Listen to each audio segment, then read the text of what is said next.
Il est le Shaliach, le délégué Lubavitch en Seine-et-Marne, dans le 77. Il est également le directeur et fondateur du Bet Lubavitch à Ponto-Combo. Bien qu'on ne dise pas des louanges devant la personne, mais il est aussi responsable de plusieurs associations d'aide humanitaire dans le monde, en France. Moi-même, je me suis permis de faire appel à lui plusieurs fois pour des familles qu'on est parti voir au Pré-Saint-Gervais. Et donc, c'est le moment pour le remercier. Et donc, un grand merci déjà d'être venu ce soir pour ce grand jour du 19 qui se lève. Comme il va nous expliquer c'est quoi cette date si importante. Et merci à vous tous d'être là ce soir.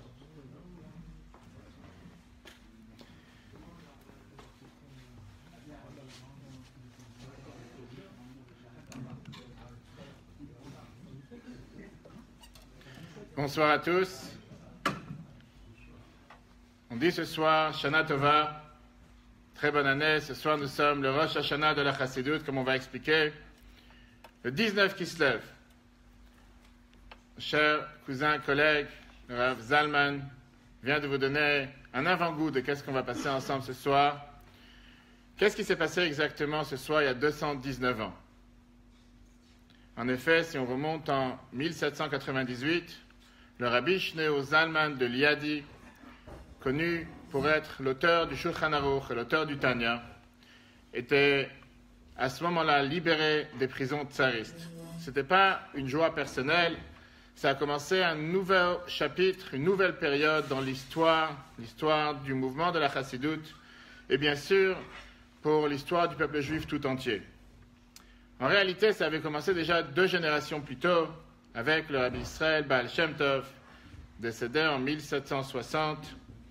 Il avait dévoilé à tous ses élèves des idées mystiques qui, avec le temps, sont devenues presque acquis pour n'importe quelle personne qui vivait dans sa génération et les générations d'après.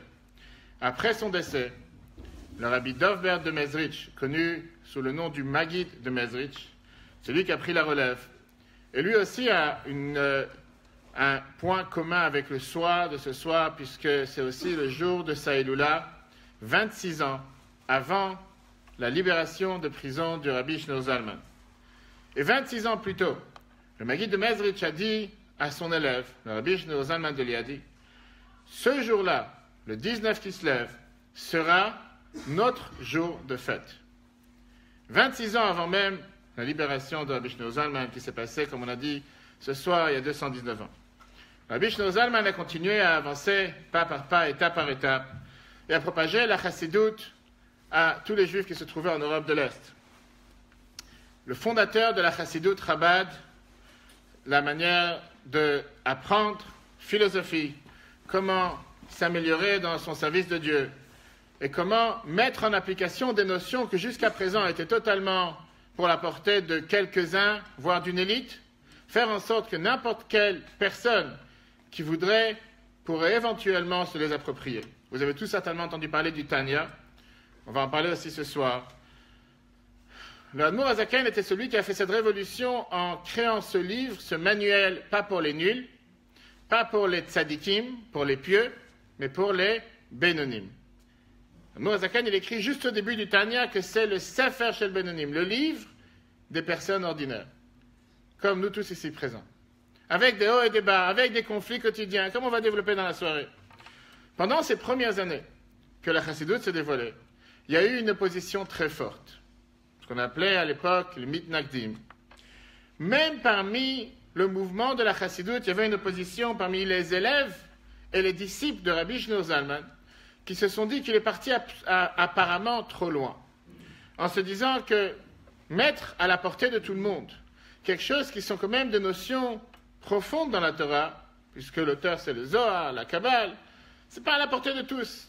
C'est vraiment parti trop loin pour diluer, mettre ça à la portée de tous.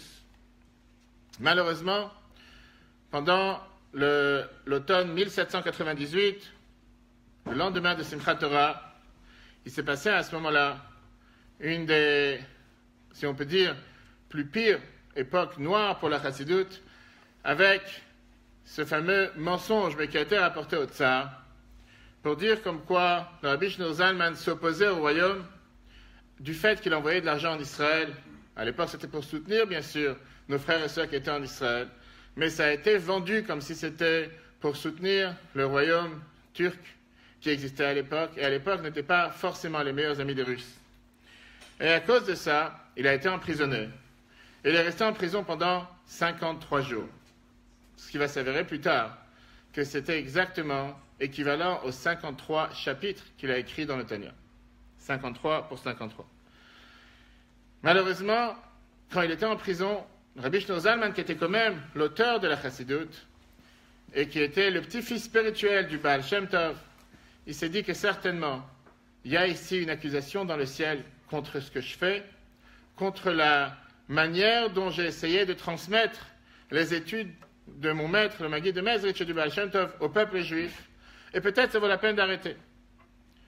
On va voir plus tard que, pendant qu'il était en prison, sont venus le voir, sont venus lui rendre visite, le Baal Shem Tov et le Maguid, son maître spirituel et son grand-père spirituel, et leur a demandé la question, est-ce que ça veut dire que je devrais arrêter par ça que j'ai été mis en prison, puisqu'on sait très bien qu'il n'y a rien qui se passe dans ce monde, en bas, si Dieu ne l'a pas décidé en haut.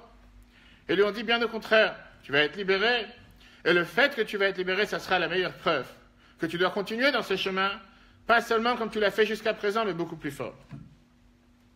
Enfin, aujourd'hui, le Yutet Kislev, c'est aussi connu comme le jour de la naissance de la Chassidoute Chabad, ce qu'on connaît aujourd'hui dans les 4 coins du monde. Plusieurs personnes ici présentes m'ont dit tout à l'heure, j'étais à Barcelone, j'étais je ne sais pas dans quel autre endroit sur la planète, et n'importe quel endroit où quelqu'un y va, il rencontre un Beth Chabad. Ce mouvement Chabad, qui a commencé avec l'Admour Hazaken, et bien sûr développé dans notre génération grâce au Rabbi, ne peut pas s'imaginer un instant qu'est-ce qu'aurait eu l'air le monde aujourd'hui, le monde juif, dans les 4 coins du monde, si jamais il n'y aurait pas eu cette victoire du 19 Kislev. Si jamais, malheureusement, ce complot qui a été accusé à tort contre l'Admour Hazaken aurait porté ses fruits, puisque leur idée même était de stopper tout le mouvement de la Chassidoute, d'emprisonner l'Admour Hazaken, etc.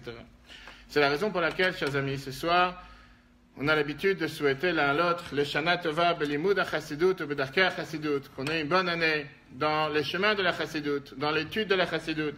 Tikatevu Vetechatemu, qu'on soit inscrit et qu'on soit scellé. Et c'est la raison, comme notre très cher Zalman a organisé ce soir ici, ce Fabringen, cette réunion chassidique, pour se renforcer ensemble et essayer de comprendre ensemble qu'est-ce qu'a fait la Chassidut, pourquoi ce complot, pourquoi cette accusation, et surtout nous donner les clés. Comment faire en sorte aujourd'hui, pour nous dans la vie de tous les jours, surmonter les difficultés et surmonter les épreuves. Commençons avec une histoire qui s'est passée justement devant les élèves du Rabbi Dov Ber de Mezrich, le Maguid de Mezrich, qui était le deuxième des maîtres de la Chassidoute, l'élève du Baal Shem Tov. En marchant dans la rue un jour, ils ont rencontré un morceau de papier par terre, mais ce n'était pas un morceau simple, ce n'était pas juste une serviette, c'était un morceau de Chassidoute. Et à l'époque, les livres ne couraient pas les rues. C'était un morceau avec des écrits chassidiques dessus qui traînaient par terre. Pour un groupe de chassidim à l'époque, un groupe de disciples, c'était la meilleure preuve qu'on vous a prévenu, on vous a dit que ce n'est pas quelque chose qu'il fallait dévoiler, ce n'est pas quelque chose qu'il fallait révéler à tout le monde. Les gens ne comprennent pas l'importance, la preuve que ça traîne par terre. Et pour eux, c'était une preuve comme quoi Dieu il est avec leur camp. Et Dieu il a décidé que ce n'est pas le moment de dévoiler la chassidoute. Le deuxième groupe, dont faisait partie le Rabbi Shneur Zalman de Liadi, disait que bien au contraire. C'est arrivé maintenant le moment que la chassidoute appartienne à tout le peuple juif.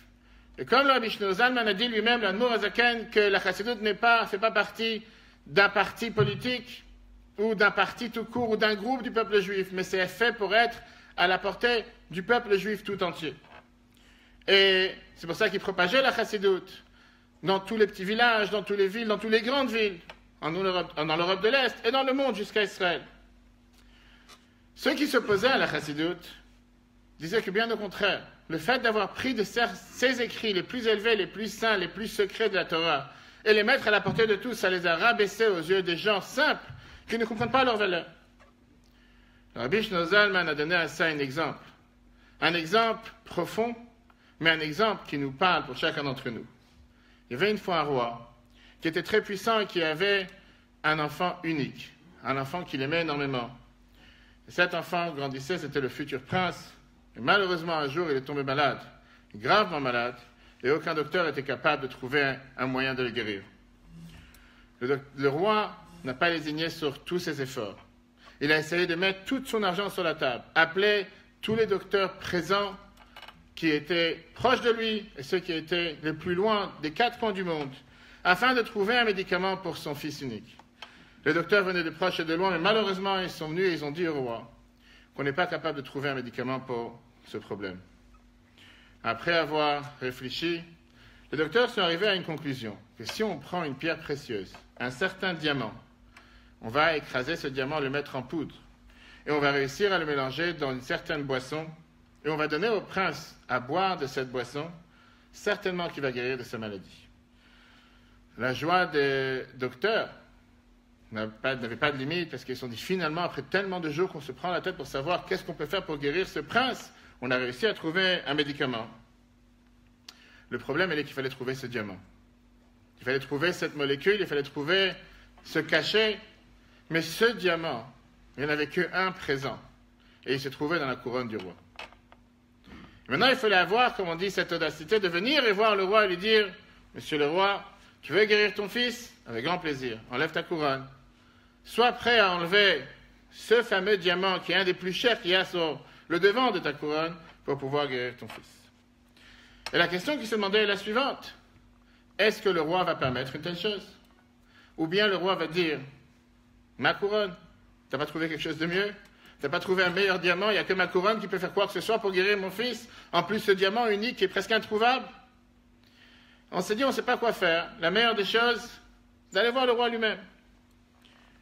Le problème s'est posé. Disons que le roi va être d'accord. Et disons qu'on va réussir à prendre cette pierre précieuse, à la mettre en poudre et faire en sorte de pouvoir préparer ce médicament. Qui dit que l'enfant va le vouloir? Et tout le monde sait qu'en général, quand on a un enfant qui a une grippe ou qui a un simple problème de santé, pas forcément ils acceptent de prendre les médicaments facilement. Plus forte raison ici, tu vas donner de la poudre dans un verre avec de l'eau qui fait partie d'un diamant pour un enfant qui est malade, va savoir s'il est conscient, et si jamais ça n'a pas marché. On aura esquinté, on aura détruit la couronne du roi pour quelque chose qui est... On ne pourra jamais retrouver ce diamant. Qu'est-ce qu'on fait? Est-ce qu'on détruit cette couronne, on détruit ce diamant, on le met en poudre, on le met sans plus aucune valeur, de risque peut-être que l'enfant va vouloir le prendre, et si jamais il va vouloir le prendre, qui dit que ça va le guérir? Tout ça sort un doute. Qu'est-ce qu'a dit le roi? Le roi, quand il a entendu ce doute des docteurs, il n'a pas réfléchi 2 fois. Le roi s'est dit la chose suivante. Enlevez ma couronne, enlevez le diamant, mettez-le en poudre et donnez-le à boire à mon fils unique. Même si une seule goutte va entrer dans sa bouche, ça vaut la peine de faire tout ce processus. Ça, c'est l'exemple que l'Admour Hazaken a donné à la Chassidoute.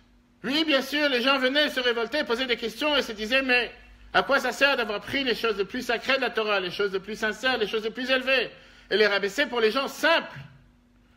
L'Admour Hazaken a dit, s'il y a un juif qui va changer, s'il y a un seul juif qui va être capable d'avancer dans la Torah et les mitzvot, toute la valeur de la couronne du roi vaut la peine d'être esquintée, d'être abîmée, d'être détruite pour que ce juif soit sauvé. On va voir plus tard comment ce n'était pas une parole qu'il a prêchée pour les autres et que lui-même n'avait pas mis en application.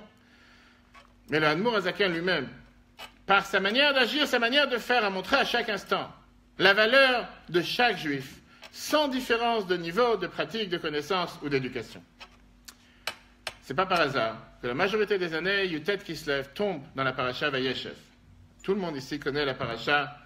C'est une histoire tragique, avec ce malheureux délinquant juif, qui était appelé un délinquant à l'époque, s'appelait Yosef, rien fait de mal sur terre. Malheureusement, ses frères ne l'aimaient pas. Il a été vendu en Égypte, arrivé en Égypte pendant 12 ans en prison, sur une fausse accusation qui voulait soi-disant violer la femme de son patron, mais préfère se focaliser sur la fin de l'histoire, dans laquelle il est sorti de prison. Il est devenu le vice-roi d'Égypte. Et la Torah nous dit que Yosef était quelqu'un qui était Ish Matzliach, quelqu'un qui réussissait tout ce qui touchait, il avait forcément la réussite. Quelqu'un que la Torah le décrit comme Yosef ou Amashbir, celui qui donnait à manger à toute la planète. Ça ne s'est pas passé en un clin d'œil. Il a dû malheureusement subir, et on va voir ce soir ensemble, le point commun qu'il y a, comme le Rabbi nous explique, entre la libération de prison du Admour Hazaken, le 19 Kislev, et le fait que Yosef est passé par la case prison pour devenir le vice-roi d'Égypte. D'ailleurs, il y a un Nachmanide Rabbi Moshe ben Nachman, un des plus grands sages d'Espagne, qui nous dit qu'en hébreu, comme la Torah nous décrit la prison, la Torah l'appelle Beit HaSohar. Et il nous dit qu'en règle générale, le mot Sohar fait aussi allusion à la lumière. Ça veut dire que si je traduis prison d'après la Torah, veut dire une maison dans laquelle il y a la lumière. Et ça même, c'est le fondement de ce que la Chassidoute nous explique. Que quand quelqu'un il passe une épreuve, qu'il y a une difficulté, ne pas regarder sur la descente, mais regarder sur ce qui va venir après, la montée qu'il va avoir après cette descente, les mérites qui vont grandir après ces épreuves, la largesse qui va venir après ces difficultés. Car la Chassidoute nous explique, comme le Rabbi écrit dans Yom Yom, que d'ailleurs nous finissons ce soir en recommençant encore une fois demain, ce fameux livre que le Rabbi a écrit à 75 ans, avec des perles précieuses pour chacun d'entre nous, pour le comportement de tous les jours, que sa Chassidoute, c'est le jour où la vie de chacun d'entre nous nous a été donnée et la lumière nous a été donnée. Parce que la Chassidoute éclaire la vie de chacun d'entre nous quotidiennement, nous donnant la force de savoir comment servir Dieu avec joie, avec enthousiasme et avec lumière. Et c'est intéressant que la Torah, quand elle parle de prison, elle ne dit pas que ça s'appelle Beit Hanei Sarim, la maison des emprisonnés. Elle ne dit pas non plus, comme en langage hébreu moderne, Tfisa, qui veut dire un endroit où on a attrapé les gens, on enlève leur liberté. Elle ne dit pas non plus que c'est un Beit Kaleh, ce qu'on appelle en général une prison. Mais tous ces mots, c'est des mots à connotation négative. Mais la Torah nous dit que c'est Beit HaSohar, d'après Nachmani, d'une maison de lumière. De la même manière que la semaine prochaine, nous allons fêter Hanouka. On sait très bien qu'on a l'habitude d'allumer avec de l'huile d'olive. Et pour pouvoir bénéficier et recevoir de l'huile, nous sommes obligés d'abord d'écraser l'olive. Le fait qu'on passe d'abord par l'étape d'écraser l'olive, où l'olive n'a plus aucune valeur, puisqu'on ne peut pas la manger puisqu'elle est écrasée, on ne peut pas non plus obtenir l'huile puisque l'huile n'est pas encore là. Mais une fois qu'on a écrasé l'olive, à ce moment-là, on obtient l'huile. Exactement la même chose. Avec ce qui se passe dans la vie de chacun d'entre nous, parfois, passer par des moments où on aurait dit qu'on est peut-être bas, peut-être avec difficulté, mais grâce à ça, on réussit à surmonter les épreuves et voir la lumière. Apprenons ensemble un morceau de la paracha de cette semaine. On va voir après comment tout se joint. Entre la paracha, la fête de Hanouka et Yutet Kislev. Vayeshev, chapitre 37, verset 23. La Torah nous dit que Vayikash ba Yosef el Echav, quand Yosef est arrivé voir ses frères, Vayafshitu et Yosef, ils ont déshabillé Yosef et Kutonto avec sa fameuse tunique, la tunique à rayures qu'il avait. Ils l'ont pris, ils l'ont jeté dans le puits. Et la Torah ici dit quelque chose de particulier qui est bizarre. Ve'abor rek ein bo maim. Le puits était vide, il n'y avait pas d'eau. Traduction. La question qui est demandée. Tout d'abord, je ne sais pas qui aurait pensé à faire une chose pareille aujourd'hui entre frères, mais c'est ce que la Torah nous raconte. Il y a tellement d'explications pourquoi et comment. Qu'est-ce que ça veut dire que le puits était vide, qu'il n'y avait pas d'eau? D'abord, si le puits est vide, forcément, il n'y a pas d'eau. Bravo. Comment tu t'appelles? Comment tu t'appelles? Jérémy. Heureusement qu'il est là. Tu as besoin de me dire deux fois la même chose. Tu me dis qu'il est vide, automatiquement, il n'y a pas d'eau. Ils l'ont jeté dans le puits. Je comprends que si le puits est vide, il n'y a pas d'eau. Deuxièmement, qu'est-ce que j'ai besoin de savoir ce qu'il y a dans le puits? Le fait même de me dire que des frères ont pris leurs frères, l'ont jeté dans un puits, c'est déjà pas normal. Et disons que dans le puits, il aurait trouvé, je sais pas, il aurait trouvé toute une cité avec des gens en train d'habiter. Quelle différence? Jeter nos frères dans un puits, ça suffit largement. Il est jeté dans un puits, le puits était vide, il n'y avait pas d'eau. Le Rabbi, basé sur les enseignements de la Chassidoute, nous enseigne que le fait que la Torah nous parle de ça cette semaine, le puits représente l'exil dans lequel nous nous trouvons. Le puits représente la manière comment un juif peut survivre en exil.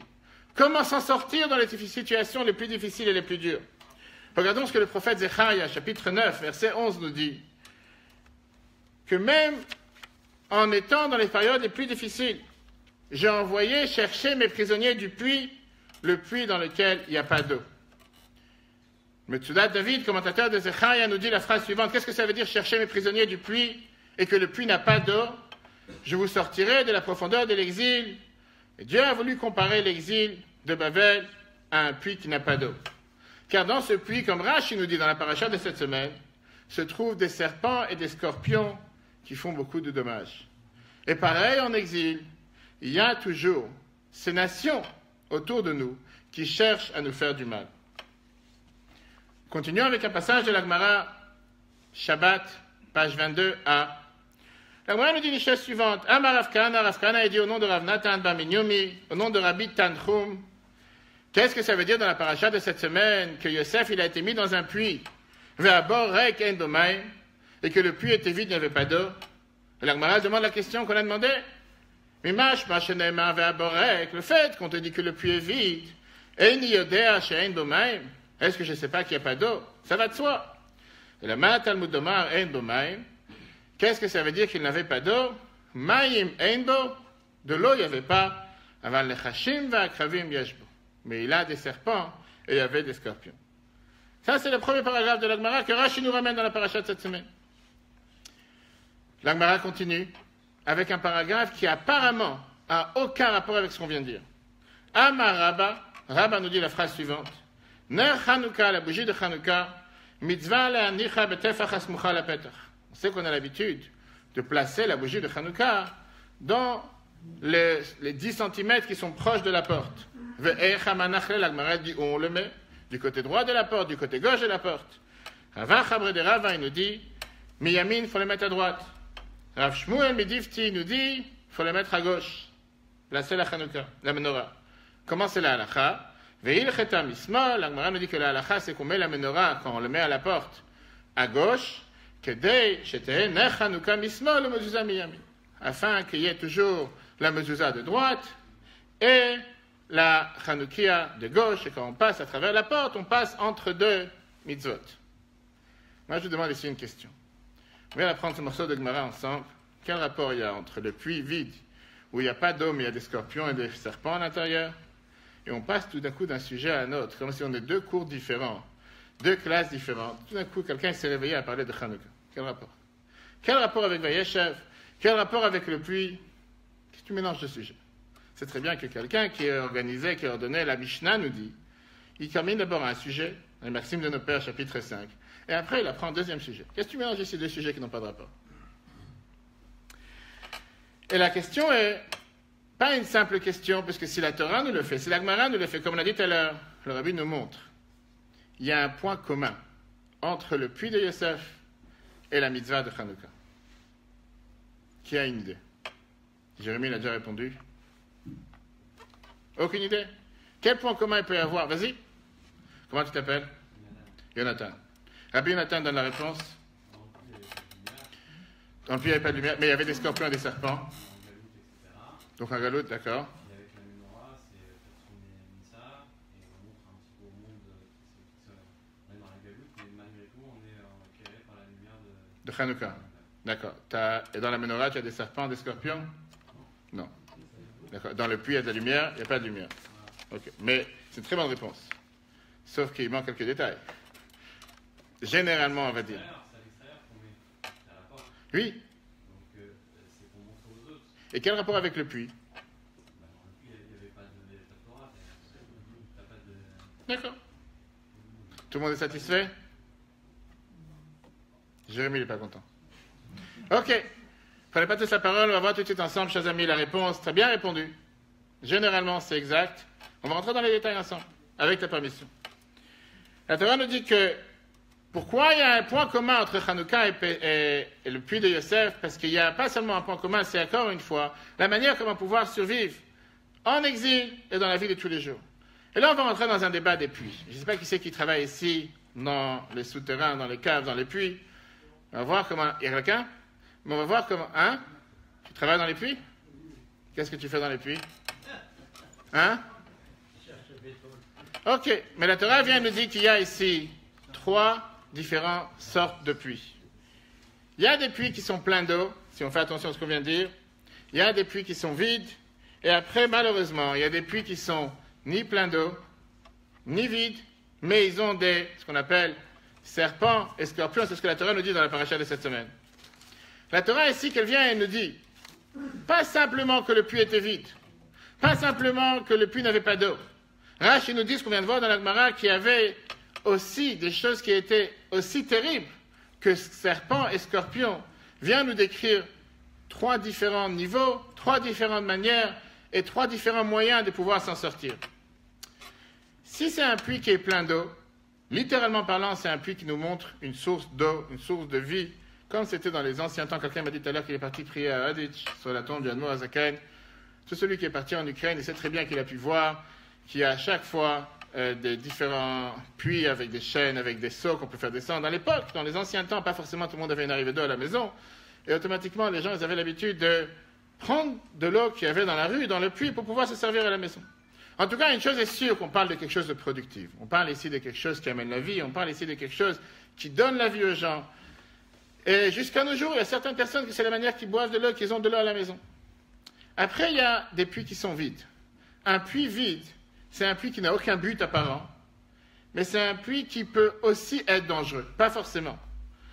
Il peut aussi avoir un sens positif. Avec des efforts, on peut essayer de parfois transformer ce puits vide en une citerne pleine d'eau. On peut essayer de le transformer en puits qu'on pourra utiliser, qu'on pourra faire amener des sources d'eau à l'intérieur. Il pourra éventuellement devenir un puits utilisable, un puits vivant. Mais là vient le troisième sort de puits. Et le troisième sort de puits, comme la Gemara nous ramène au nom de Rabbi Tanchum qu'on a vu tout à l'heure, c'est le puits de Yosef.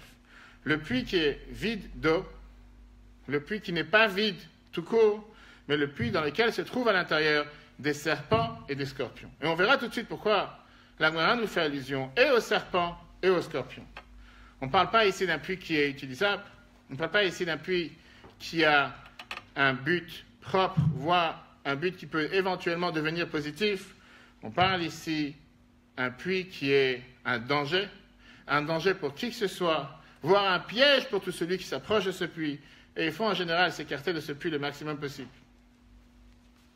Quel rapport avec l'exil? La Torah nous dit que, plein de fois, certains d'entre nous confondent l'exil avec un puits plein d'eau. Qu'est-ce que ça veut dire un puits plein d'eau?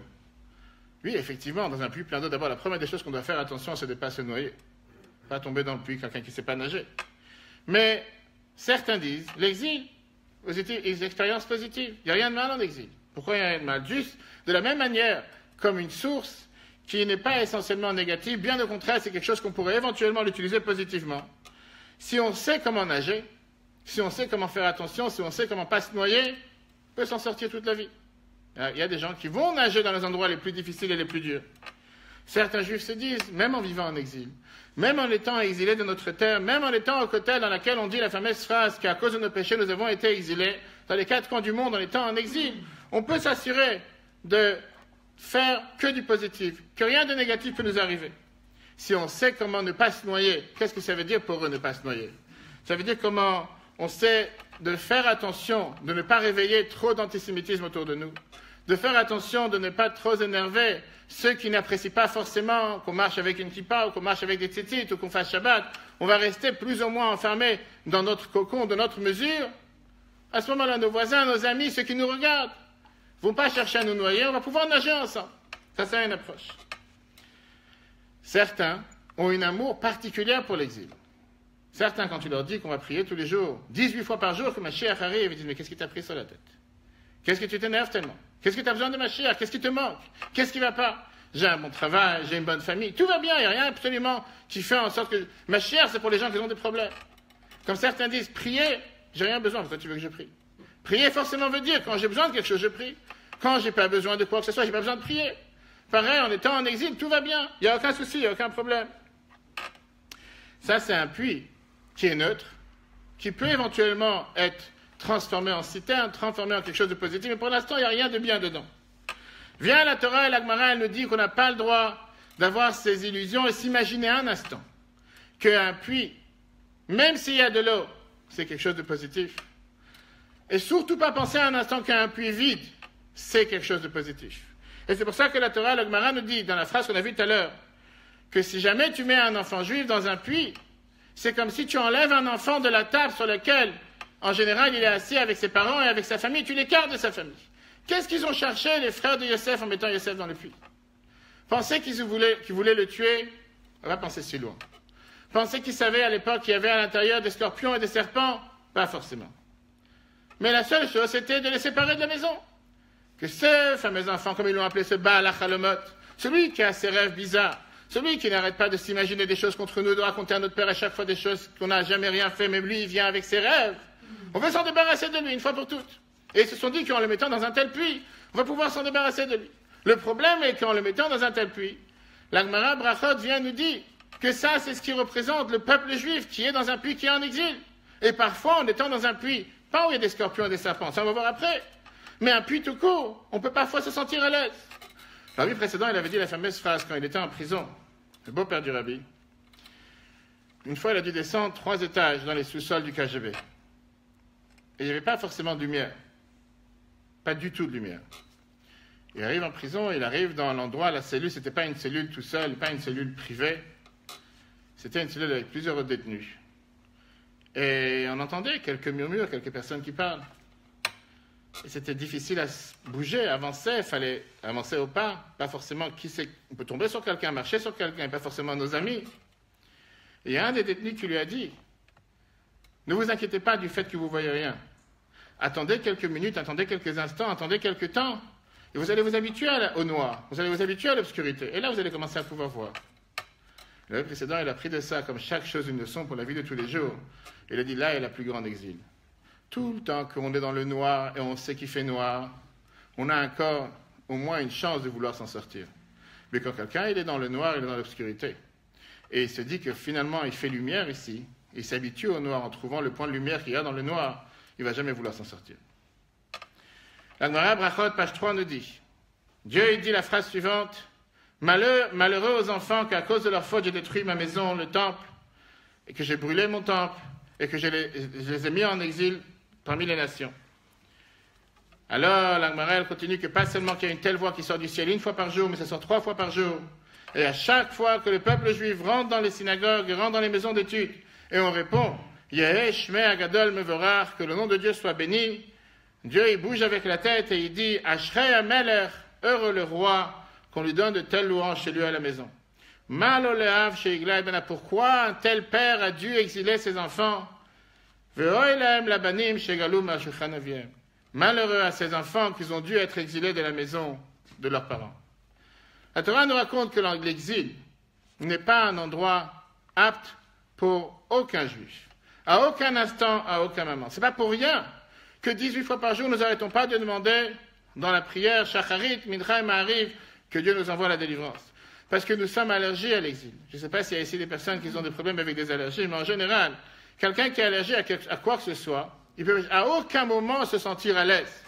Il est obligé de se sentir mal à l'aise. Il ne peut pas toucher quoi que ce soit parce que c'est un danger. Parfois, ça peut faire quelques plaques. Parfois, ça peut le faire gonfler tout le corps. Parfois, ça peut même bloquer la respiration. C'est exactement le même aspect qu'on doit avoir par rapport à l'exil. Alors, c'est vrai que Dieu nous a envoyés en exil. Et si on prend ça de manière plus grande, c'est vrai que la Neshama, Dieu l'a envoyé dans un corps. Pourquoi? Pour travailler avec le corps, pour faire en sorte que nous puissions faire ce que Dieu attend de nous. Mais est-ce que ça veut dire que la Neshama doit être noyée dans le corps?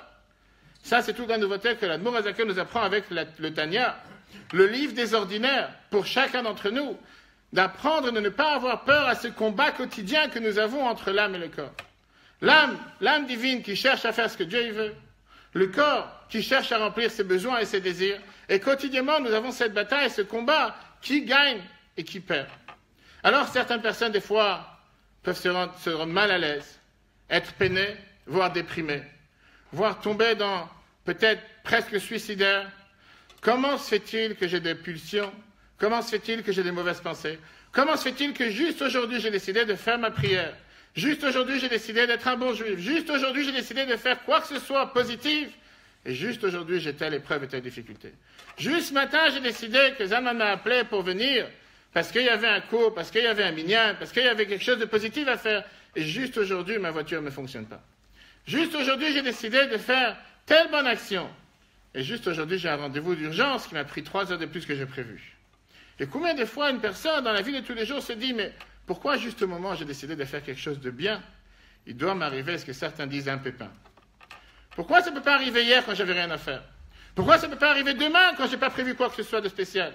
Pourquoi juste au moment où j'ai décidé de faire quelque chose de bien, là il doit m'arriver une épreuve? Pourquoi au moment où l'Admour Hazaken dévoile la Chassidoute, qui est cette lumière qui a révolutionné la planète, comme on a vu les derniers 219 ans, juste à ce moment-là, il doit avoir cette attaque vicieuse par des Juifs pour l'accuser qu'il est en train de supporter comme un traître un royaume opposé aux Russes, aux Tsars à l'époque, pour qu'il finisse en prison 53 jours. Vous imaginez un instant, étant aumônier des prisons, j'étais aussi en prison en Russie pour aller voir des détenus. Mais les prisons d'aujourd'hui ne sont pas les prisons d'il y a 220 ans. Que nous ne pensons pas un instant, quand on connaît les histoires de tout ce que les rabbins ont souffert en prison, et que tout ce que nos frères et sœurs ont souffert sous le régime de Staline, pas un instant on peut penser que c'était des prisons, c'était presque comme le Club Med. Qu'un rabbi se trouve en prison 53 jours. Parlons pas du fait qu'il n'a pas de minyan, qu'il ne peut pas lire la Torah, qu'il ne peut pas apprendre comme il veut, plus les interrogatoires qu'il avait à longueur de journée, des fois en pleine nuit, comme on va tout de suite voir des histoires qui faisaient tout pour le perturber, parce qu'il savait que c'était la personne qu'il fallait abattre. Une des histoires que l'Arabie précédent nous écrit sur la période des prisons du Admour Hazaken. Une fois, le tsar, qui était la plus haute autorité en Russie, a entendu qu'on a attrapé un prisonnier d'un calibre particulier, des normes particulières, qui est quelqu'un hors norme, qui n'est pas quelqu'un comme tout le monde, avec une intelligence particulière. Vous savez très bien qu'il avait arrêté sur le fait qu'il avait fait ce nouveau siddur, ce nouveau livre de prière, cette nouvelle manière de penser, la chassidoute, manière d'agir, comment il aidait ses frères en Israël avec la tzedaka. Il dit, j'ai envie d'aller le rencontrer. Sauf qu'il s'est dit que s'il est vraiment intelligent, je préfère ne pas lui dire que moi je suis le tsar, je suis le roi. J'ai essayé de rentrer, comme on dit, en caméra cachée, en incognito. Et on va voir s'il va me détecter. Au moment précis où le roi rentre dans la cellule du Admour Hazaken, ce qui ne s'était jamais passé avant, l'Admour Hazaken, il dit la fameuse bénédiction qu'on a l'habitude de dire quand on voit quelqu'un de parmi les non-juifs, qui est énormément important, qu'on remercie Dieu d'avoir donné de sa sagesse à ses créatures. Le roi lui dit, mais d'où tu sais, c'est pas écrit ici que je suis le roi. D'où tu savais une chose pareille? Et l'Admour Hazaken qui répond, parce que quand tu es rentré, on sait que le royaume d'en bas ressemble au royaume d'en haut. J'ai tout de suite ressenti qu'il y avait ici une certaine royauté qui est rentrée. Et là, il s'est rendu compte qu'il a affaire avec quelqu'un de calibre particulier. Combien de fois ils ont essayé de le troubler pour pas qu'on reconnaisse que dans sa cellule, il fasse jour ou nuit? Alors aujourd'hui, c'est presque impensable. Mais à l'époque, ils essayaient de troubler en le réveillant dans la nuit, en laissant dormir la journée. Il se dit comme ça, il va être totalement perturbé. Pas seulement on va le perturber dans ses prières, pas seulement on va le perturber dans son fonctionnement, son horloge. Et l'Admour Hazaken était capable de leur montrer qu'à chaque instant précis de la journée, il savait quand il faisait jour et quand il faisait nuit. Et quand on lui a demandé qu'est-ce qu'il avait une horloge solaire, je ne sais pas si les panneaux solaires existaient à l'époque, mais la réponse qu'il a donnée, c'était qu'à chaque instant de la journée, éclaire une certaine lumière divine qui éclaire ce moment de la journée. Et l'Admour Hazaken était capable de détecter quel moment de la journée éclaire le jour, quel nom de Dieu éclaire le jour, quel nom de Dieu éclaire la nuit. Tout à l'heure, on a parlé dans la Gemara que Rabbi Tanchum nous dit que le puits n'était pas seulement un puits qui était vide, sans eau, mais c'était un puits qui était plein de serpents et plein de scorpions. Quelle est la différence entre un serpent et un scorpion? D'abord, qui c'est qui a réussi à faire avec une morsure ou un venin de serpent ou de scorpion? Alors en Israël, c'est courant. Qui c'est qui a rencontré une fois un serpent dans son chemin? Personne? Moi, scorpion. Scorpion. Qu'est-ce que tu as fait? J'étais à volontariat et j'ai marché Dans les champs? dans les champs, il y avait des tanks. D'accord. Et j'ai vu des scorpions, il y avait même un scorpion mort et j'ai pris dans les mains. Scorpion mort, il fait pas peur. Ouais, mais j'ai même des scorpions normaux. Oui, mais est-ce qu'il t'a piqué? Non. Il ne t'a pas piqué. Vous avez dit que vous avez retrouvé un serpent? Ah, inoffensif, d'accord. Mais moi, je parlais de celui qui a été piqué par un serpent ou un scorpion. Quelle différence entre les deux? La différence, elle est que les serpents, ils piquent avec la tête. Alors qu'un scorpion, il pique avec la queue. La différence, elle est, comme la Gemara nous enseigne, que le scorpion, il est celui qui vient piquer avec un acte intentionnel. Et ça marche du niveau de son cerveau. Il va chercher sa proie, il va faire en sorte, il n'a pas fait exprès. Alors qu'un scorpion, en général, c'est de manière instinctive, c'est de manière sans penser, sans réfléchir forcément. De l'autre côté, on sait très bien que la morsure, ou le venin, ou le poison d'un scorpion est beaucoup plus dangereux que celui d'un serpent. Parce que parfois, il peut attaquer tout le système nerveux, contrairement à un serpent. Le Torah nous dit que l'exil, c'est exactement la même chose. Il y a des fois que nous avons eu certains de nos entourages, certains des peuples qui nous entourent, qui sont là pour perpétrer, pour perpétuer, pour agir, pour vouloir détruire volontairement le peuple juif. On a eu ça avec les Cosaques de Khmelnytsky, l'Allemagne sous le régime nazi, la Russie stalinienne, aujourd'hui avec les terroristes islamistes du monde arabe, le Hamas, le Hezbollah et tout le reste. Et parfois, nous avons des gens qui sont là, considérés comme les serpents de l'histoire. Mais il y a un autre type de venin. Et ça, ce sont les scorpions. Comme l'a dit tout à l'heure, les piqûres de scorpions sont involontaires. Mais parfois, ils pénètrent de manière beaucoup plus profonde. Ça, ce sont tous ces forces de l'assimilation, de l'apathie, de l'indifférence. Ceux qui sont parfois avec une ignorance totale, qui ne savent même pas quelles sont leurs valeurs, qu'ils ont une échama à l'intérieur d'eux, qu'ils ont cette âme juive, qu'ils ont ce diamant qui est caché à l'intérieur d'eux, qu'ils ne savent pas quel est le destin du peuple juif, que parfois, comme un jour d'aujourd'hui où il y a de tellement bonnes choses qui se passent pour le peuple juif, peuvent parfois venir et être peinés qu'il y a quelque chose de positif qui se passe pour le peuple juif ou pour la terre d'Israël. Ça, c'est ce qui se passe, c'est la référence à laquelle Agmara nous dit qu'en exil, nous pouvons être dans un puits qui est avec des scorpions et avec des serpents. Comment pouvoir s'en sortir? Comment faire en sorte de pouvoir s'en sortir, de ne pas se laisser abattre? Pas seulement de ne pas se laisser abattre, mais surtout de pouvoir surmonter ces épreuves, surmonter ces difficultés, afin de demander à Dieu que cet exil se termine et que Mashiach arrive. Voilà une histoire. Il faut s'annuler. Il faut s'écraser au scorpion. Non, s'annuler devant Hachem. S'annuler devant Hachem. C'est facile à dire, mais pas facile pour tout le monde. Alors écoute cette histoire. Le Rabbi a raconté cette histoire à plusieurs reprises. Une fois, pendant la prière de Kippour, tout le monde sait le niveau spirituel que chacun d'entre nous atteint le jour de Kippour. Toute l'année, il y a des Juifs qui attendent que Kippour pour pouvoir venir, pouvoir être présents. Ça leur demande une année de préparation afin de pouvoir être présents l'année prochaine à Kippour. Ce n'est pas qu'ils ne prient pas toute l'année, mais comme ils ont besoin de se préparer énormément, ça leur prend 365 jours jusqu'à Kippour prochain. Des Juifs qu'on ne voit pas toute l'année, qu'on les voit Kippour, qui prient la veille de Kippour, qui prient le matin de Kippour, qui prient l'après-midi de Kippour, et surtout des Juifs qu'on voit qui prient pas le matin, pas la veille, mais qui sont là la dernière heure de Kippour. Parfois qui sont là la dernière demi-heure. Je ne dirais pas ceux qui sont là pour le chauffard. Et il y en a aussi qui sont là pour le buffet qui vient après Kippour. Mais en tout cas, c'est le moment de Kippour, c'est le moment de l'année où on rencontre des Juifs de partout. Des personnes qui sont là parce qu'ils ont senti tout simplement que leur niveau plus élevé de l'âme s'est réveillé et ils doivent être présents. Même s'ils se disent non pratiquants, voire athées, voire non religieux, mais ils savent que c'est Kippour, je dois être présent. Ne parlons pas d'un Kippour, d'un tzaddik. Le jour de Kippour, pour le Rabbi Shneur Zalman l'Admour HaZaken, Rabbi Shneur Zalman de Liadi, le jour de Kippour, c'est bien sûr pas le jour de Kippour comme chacun d'entre nous. C'était le jour dans lequel il priait pour le bien de tout le peuple juif, le bien de tout ce qui se passait à l'époque en Russie avec toutes les difficultés qu'il y avait pour les Juifs en Europe de l'Est. Le moment où il priait, le jour de Kippour, c'était le moment pas seulement qu'il priait pour soi, pour sa famille, pas seulement pour la communauté des chassidim qui étaient autour de lui, mais pour n'importe quel juif, voire non-juif. Le jour de Kippour, c'était le moment le plus saint de l'année, le plus élevé de l'année, le plus en osmose avec Dieu, en unité totale avec Dieu. Et juste à ce jour de Kippour, se passe une histoire que je ne sais pas si chacun d'entre nous ici aurait agi de la manière comment Rabbi Shneur Zalman agit. Une année, en plein prière, Rabbi Shneur Zalman, il sort de la prière de Kippour. Pas seulement il sort, il enlève son talit, il sort de la synagogue.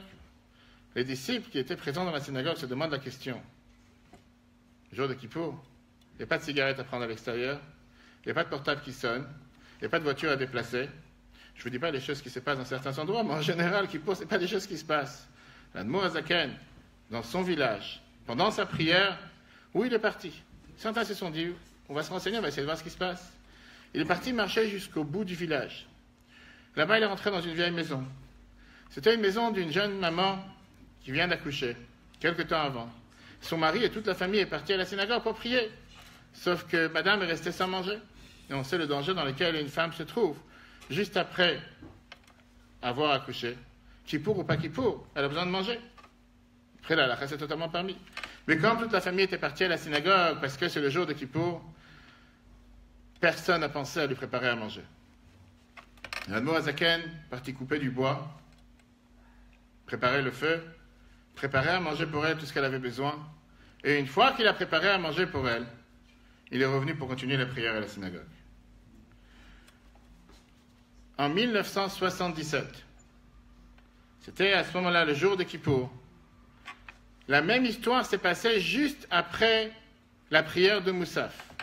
Le rabbi de Lubavitch appelle son secrétaire, qui était à l'époque le Rav Radakov, son secrétaire personnel, et il lui dit de transmettre l'ordre suivant, en plein Kippour, à celui qui était à l'époque responsable du village Kfar Chabad, qui existe en Israël, de celui qui va à l'aéroport, il voit la maison 770, la même maison qu'il y a, le réplique de ce qu'il y a à New York, à Kfar Chabad, le quartier, le village Chabad, en plein centre d'Israël. En plein Kippour, le rabbi l'appelle et il lui dit « Je te demande de fonder une nouvelle institution qui va aider les femmes qui viennent d'accoucher matériellement, avec tout ce qu'ils ont besoin, que ce soit une poussette, que ce soit un landau, ne pas faire de différence entre ceux qui ont des moyens et ceux qui n'ont pas de moyens, parce que sinon les autres, ils auront honte de vouloir prendre de l'aide. Mais quand ils vont savoir que même les femmes qui ont des moyens peuvent recevoir cette aide, et ils reçoivent cette aide, eux aussi vont vouloir la recevoir. Et le rabbi a même donné un nom à cette institution, Shifra et Poua, comme les deux femmes en Égypte qui ont aidé tous les enfants à naître sous Pharaon. Je dis encore une fois, c'était en plein Kippour. Quelques heures après, le rabbi a demandé de rassembler tous les enfants juifs pour chanter la fameuse chanson d'Avinu Malkeinu, chanson du Admor Hazaken qu'on a l'habitude de chanter le jour de Kippour. Quel rapport avec Kippour et s'inquiéter pour le bien-être d'une femme qui vient d'accoucher en Israël?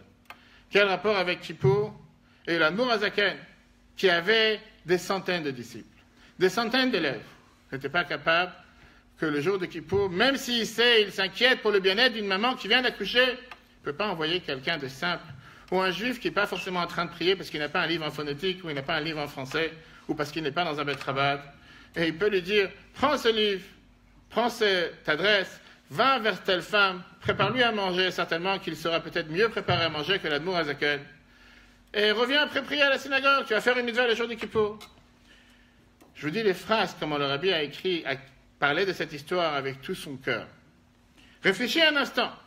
L'Admor Hazaken qui est présent en plein milieu de la prière d'un jour normal. Et quand on est en train de prier, on a Dieu en face de nous. Et on n'a pas besoin d'expliquer au Admor Hazaken, au Rabbi Shlomo Zalman, qu'est-ce que ça veut dire prier. Et pendant qu'il prie, ce n'est pas une simple prière, c'est la prière du jour de Kippour. Et pendant le niveau le plus élevé de l'année, qu'est-ce qu'il nous apprend? Qu'est-ce qu'il est en train de faire?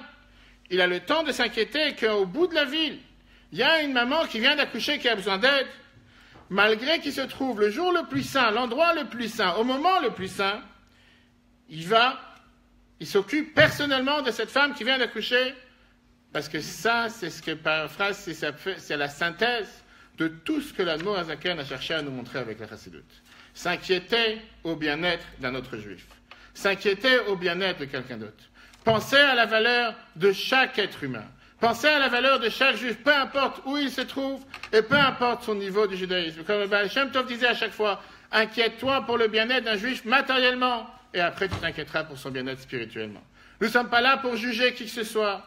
Nous ne sommes pas là pour abaisser qui que ce soit. Et ça, c'est la base fondamentale de la Chassidut.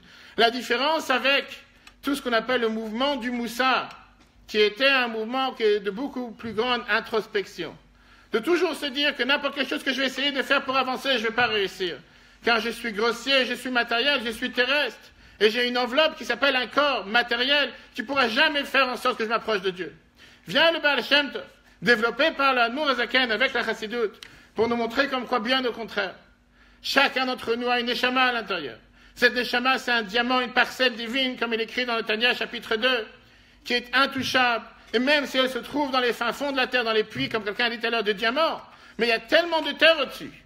Rien sur terre peut faire en sorte que ce diamant soit perdu.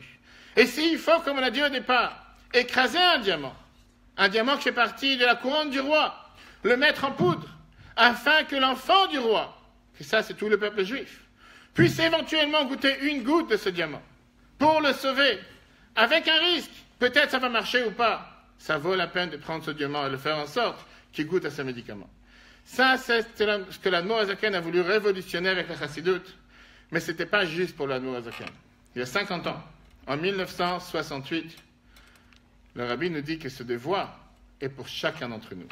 Parce que si ça a été transmis à chacun d'entre nous, si aujourd'hui on se réunit ici ce soir, 19 qui se lèvent, le Rosh Hashanah de la Chassidut, si ces histoires ont été transmises à chacun d'entre nous, Ça veut dire que chacun d'entre nous a le devoir et la possibilité de mettre en application ce que la Chassidut a appris. Pas que c'est un beau discours, pas que c'est une merveilleuse étude, pas que c'est quelque chose qui est une belle science, mais dans la vie de chacun d'entre nous, qu'est-ce que je fais pour un autre juif? Et quel est le point commun avec Yosef, notre très cher Yosef, celui qui a tellement souffert, qui a tellement subi, qui avait tellement les raisons de tout faire pour se venger de ses frères. Pas seulement de se venger de ses frères, mais leur rendre une misère. Avec toute la misère qu'il a souffert, il a vécu 12 ans dans un endroit où il n'aurait jamais dû être, mais il n'a pas eu la chance que ses frères soient présents à son mariage. Il n'a pas eu la chance que sa famille soit présente à son mariage. Il n'a pas eu la chance que son père soit présent à la naissance de ses enfants. Vécu dans un endroit tellement hostile pour n'importe quel enfant juif qui n'aurait jamais dû vivre dans un tel endroit. Et voilà que quand ses frères viennent le voir, et finalement il se dévoile à ses frères, comme on verra dans 2 semaines, à la place de dire « Maintenant arrivé mon tour à se venger de vous », la fameuse phrase que Yosef répète à chaque instant, c'est quoi? C'est pas vous qui m'avez vendu, c'est Dieu qui m'a envoyé.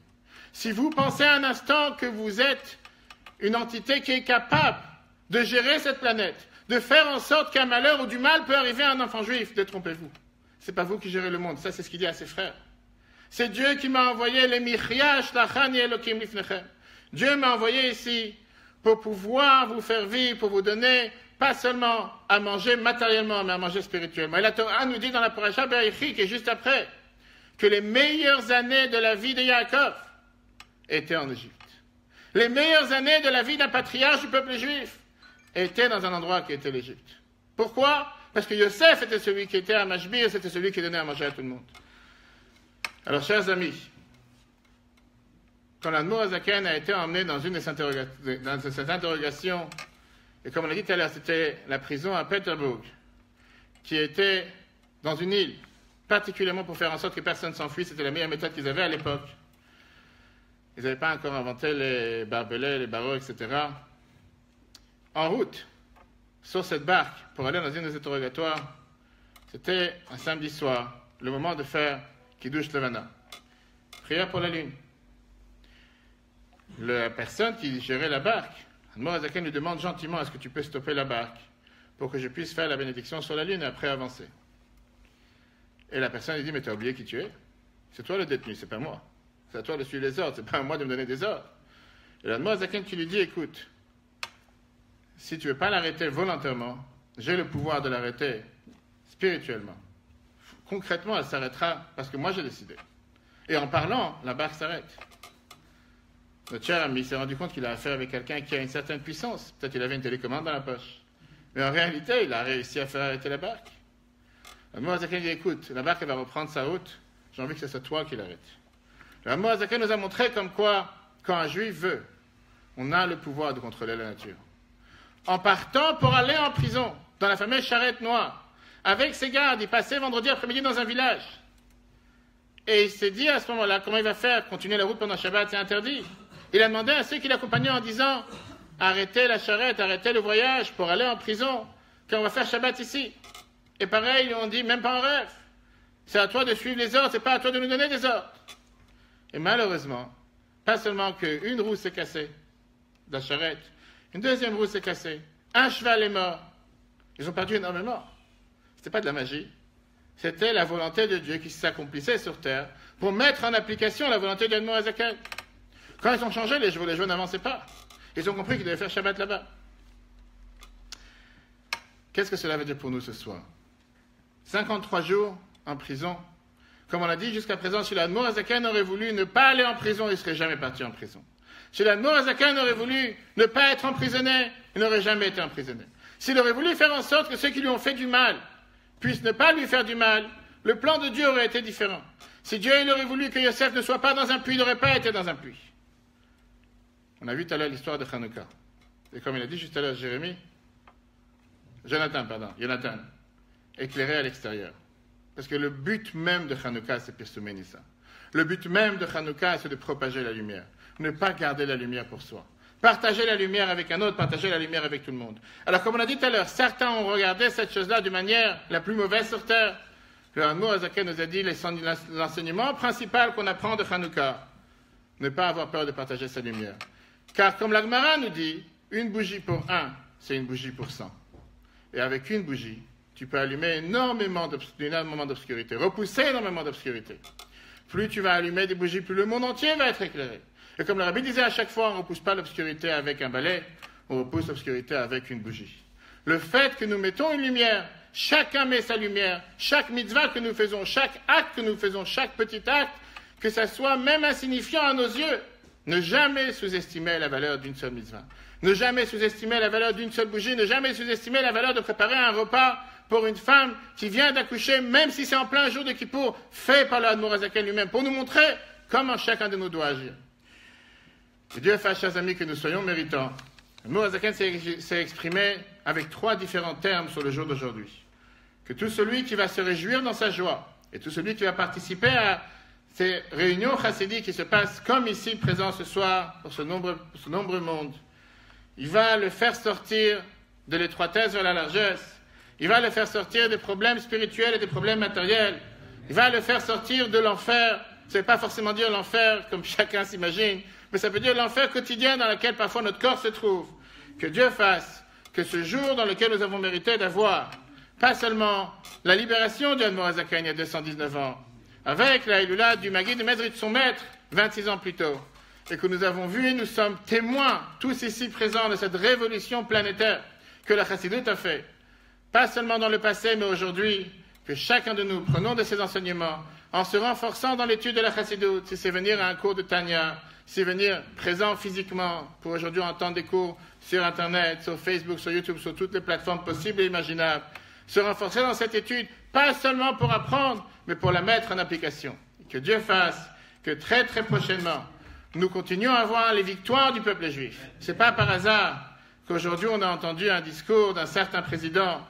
Que Dieu le bénisse et envoie beaucoup de réussite à tous nos amis dans le monde entier qui aiment le peuple juif, qui soutiennent le peuple juif, et que Dieu fasse que le peuple juif connaisse que des moments joyeux, que des bonnes nouvelles, et que très très prochainement, encore avant Hanouka, nous soyons réunis dans le 3e temple avec la venue du Mashiach, et à ce moment-là, nous mériterons tous ensemble d'allumer la grande menorah dans le temple avec Mashiach en personne.